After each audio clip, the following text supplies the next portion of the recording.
Well, it's really, really exciting. You're seeing information here which, you wouldn't normally be seeing. For me, it was the scoop of the decade.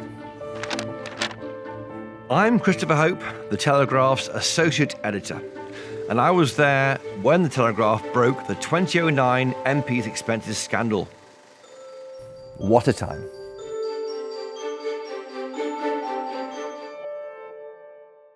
MPs were always underpaid going back into the 1980s and 90s because they were reluctant to take pay rises because that might give them bad headlines.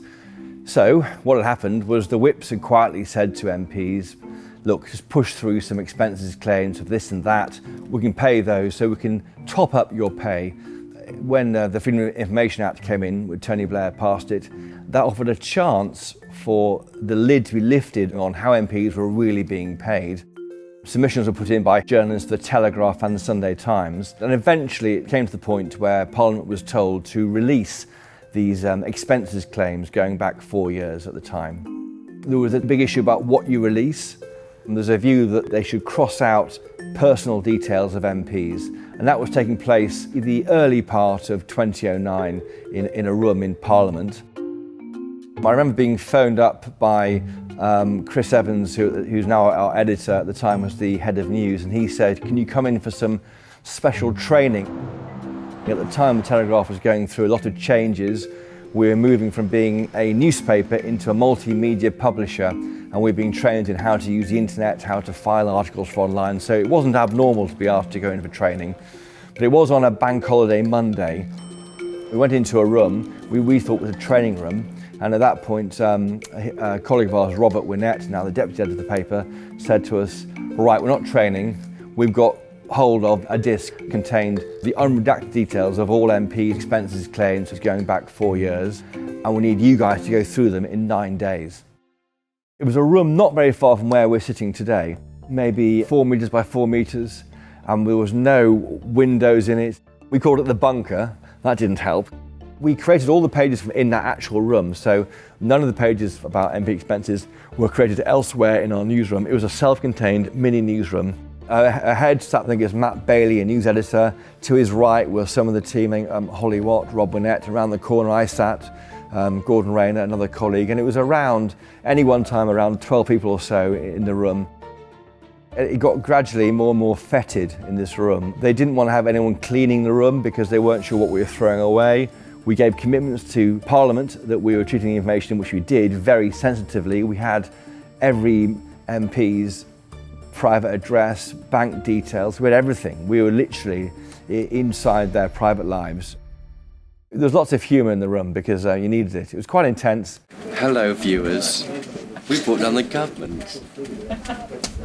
Or Parliament. We had I think a CD player back then, and we put some music on to try and keep it going and keep the momentum up. I was told to be jolly with them all and try and tell some jokes and just keep morale going, particularly before we could come out and say, here's the story. It wasn't easy. You couldn't search for things like, let's say, a duck house or a moat, because all the documents were photographs, PDF photographs. You simply had to go through each one and click down and look for things and make notes on a pad of paper. So for days and days we were going in there, just clicking through this information, not knowing if it's real or not, and trying to work out patterns that we're seeing here, what's going on, because it was a world which no one knew about. There was a thing called a John Lewis list, which is a list of things you could claim for and what was a typical price. So, and the people in the House of Commons Fees Office, they had the very difficult task of trying to judge MPs' claims against what is acceptable on this so-called John Lewis list. What bore heavily on us was whether we're being hoodwinked by somebody. So the big concern was, are these documents real? The problem we had is we couldn't find out if the documents were real until we approached somebody about it. And that happened in May 2009. I remember it being a Thursday, and we had to go to the members of the Labour Cabinet about their expenses. I think my colleague Rob Winnett phoned up and put calls into all of the different members of the Cabinet. One of them was involving council tax and Jack Straw, who at the time was the Justice Secretary. And I think there was a suggestion he had claimed on one property and not the other one. And he came back and confirmed, yes, that was a mistake, it wasn't meant to be claimed that way, and I paid the money back. And as soon as he admitted that, we knew the entire cache of documents was real, and we were away. I was incredibly busy during that period. That's not an excuse, it's just an explanation. That day, the daily paper, which is working its way, carrying on reporting the news in a brilliant way, produced its own dummy edition. And Matt Bailey, the news editor, drew up a news list and discussed it, went through all the motions outside of our bunker, knowing full well that all this effort for a different paper may go completely to waste. So we started with the cabinet. Of course, Gordon Brown was Prime Minister, he was on the front page. Then we went through the cabinet on the inside of the pages. The following day we did the Speaker, and then the following Monday's paper we did the Shadow Cabinet. Where people have made mistakes, they will be punished.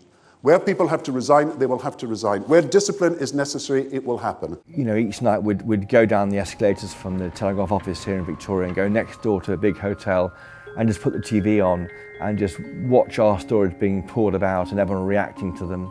I am angry about what has happened. It is out of order. Some of this is an abuse of taxpayers' money, and I'm going to deal with it.